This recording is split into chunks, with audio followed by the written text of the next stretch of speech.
Magandang araw sa inyong lahat. Narito na ang pinakabagong ulat sa lagay ng panahon ngayong linggo, November 23. May mahalagang update tayo sa bagyong matagal na nating binabantayan. Naglabas na ng weather advisory ang PAGASA dahil inaasahan na nila ang posibleng epekto ng sistemang ito sa mga darating na araw. Alamin natin ang mga pagbabago sa kasalukuyang track at lakas nito. Kung gusto mo naman lagi kang informed sa lagay ng panahon, huwag kalimutang mag-subscribe dito sa channel. Unahin natin ang forecast weather conditions ngayong araw. Sa Apayao, Cagayan, Isabela at Quirino, asahan ang maulap na kalangitan na may mga pag-ulan at thunderstorms dulot ng shear line. Karaniwang mahinang ambon sa umaga, paputol-putol na ulan sa tanghali, at mas malakas na buhos sa gabi kapag nagtatagpo ang malamig na hangin ng amihan at ang mainit na hangin mula silangan. Mag-ingat sa mga ilog, sapa at gilid ng bundok dahil maaaring magkaroon ng biglaang pagbaha o pagguho ng lupa. Sa Northern Mindanao, Caraga, Davao Region, Eastern Visayas at Bohol, magiging maulap din ang kalangitan na may mga pag-ulan at thunderstorms dahil sa trough ng isang low-pressure area. Ang mga ganitong kondisyon ay maaaring magdulot ng sunod-sunod na buhos sa loob ng maghapon kaya maghanda sa mga posibleng pagbaha.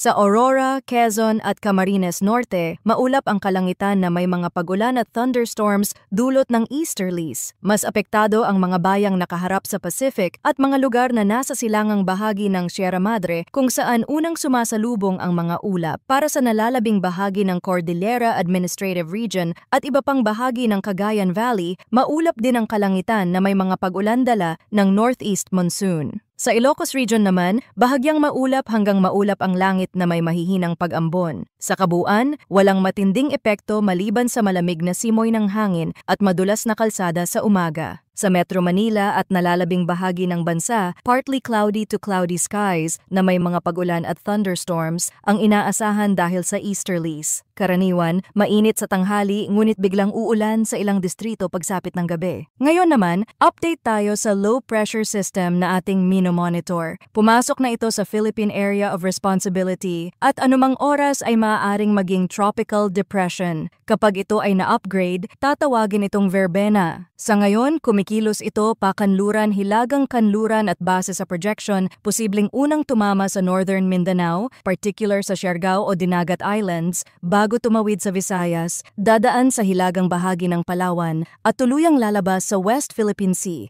Kahawig man ng ruta ni Bagyong Tino ang galaw nito, hindi ibig sabihin ay pareho rin ang magiging epekto. Ang maliit na pagbabago sa direksyon ay maaaring magdulot ng malaking pagkakaiba sa kung aling probinsya ang tatamaan ng pinakamalakas na ulan at hangin. Sa lakas naman, inaasahang mananatili ito sa antas ng tropical storm or severe tropical storm bago ang unang pagtama sa lupa. Maaaring bahagyang humina ito habang dumaraan sa kabundukan dahil sa friction effect.